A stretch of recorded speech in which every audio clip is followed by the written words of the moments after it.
Hello everyone, Neorashi here. Today I'm going to go back in time a little bit because I'm going to review Volume 1 of one of my favorite series of all time, Non Biyori.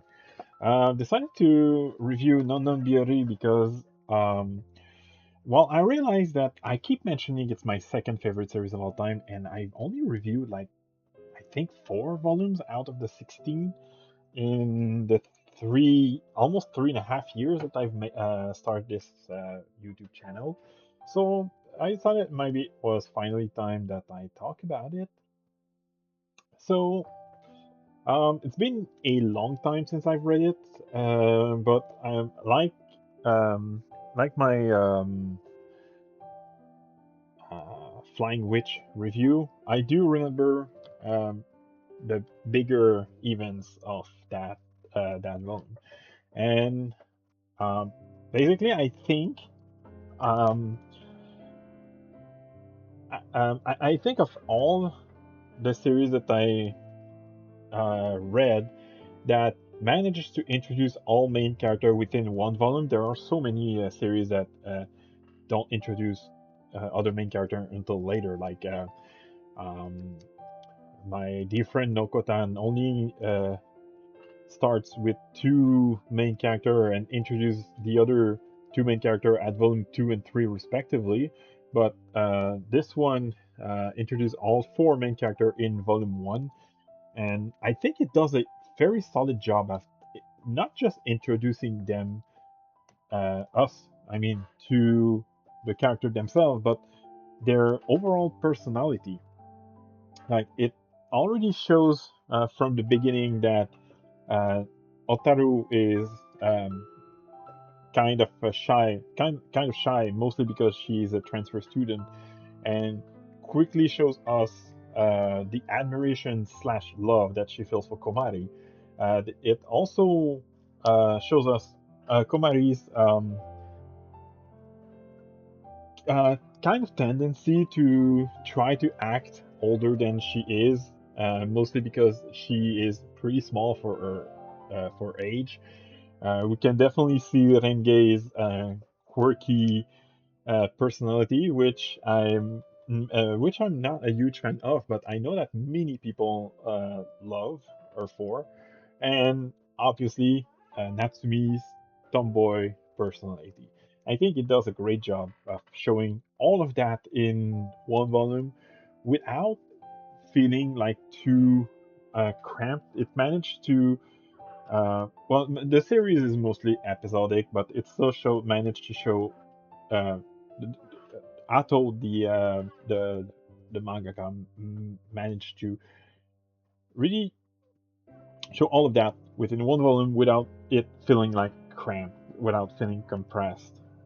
Um, However, this is not really a nitpick, um, but it has to be said. Because of that, there are very little in terms of secondary character. Not that we don't see any. We do see Suguru and Kazuo, the big brother and teacher, respectively. And in the final, one of the final chapter of Volume 1, we do see Kaede, whose nickname in the anime is Candy Store, and in the manga is it's Sweet Shop Lady.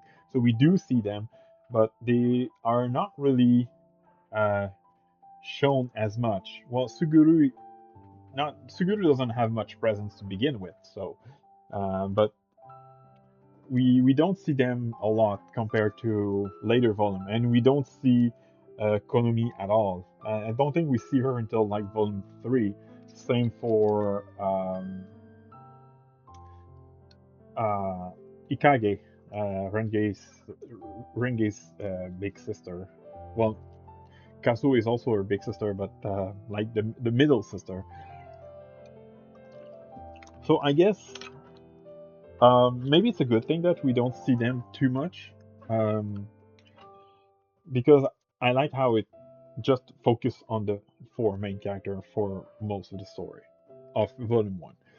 So we can see, having watched the anime before I started reading the manga, I can definitely see that the art style um, has definitely aged. The art style has definitely was definitely not as good as it is in the anime and the later volume of the manga, but it still retains its cuteness. For some reason, I think the cover looks way better than what's shown in the manga, but still, I love the art style. I think it fits, even whether it's the like old style or the more modern style. I think it really fits the overall Yashike feel of Non Biyori.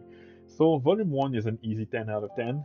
Not definitely not the best volume of the series, but being my second favorite series of all time, it is kind of hard not to give it anything below 9.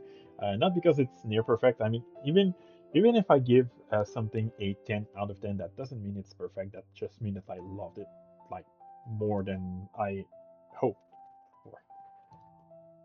Anyway, as for the availabilities, uh, this one is definitely an older one, so it's probably gonna be hard to find outside of digital price, which is currently 9.99 in Canada, because usually it's 13.90. 13.90 is still kind of expensive because it was released.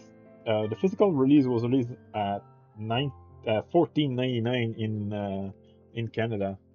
And if I click on, I'm just gonna have to do that because otherwise you'll see my info. But if I click on paperback, uh, uh, it actually says, oh, you cannot see it. Um, yeah, Amazon itself doesn't have any copies left. I have to order from one of their third parties, so I'm just gonna click here, here. Okay, now I can go back. So yeah, as you can see, like there's you can only see one of them, but the the cheaper option, well, actually the two option are basically the same price because one has a slightly higher like the first one you see has a slightly higher delivery shipping fees, and the other one is $2 more expensive, but the shipping fees is like $2 cheaper. But yeah, it is kind of expensive. Personally, this copy, it has, for some reason, the person who owned it before me, because it's a used copy, put one of these black marks on each of the first 9 volumes, because I bought volume 1 through 9 from the same guy. And I paid, I think, shipping and import fees included. I think I paid like $120, I think, which is not that expensive, but considered they're like forever marked, it is kind of lame.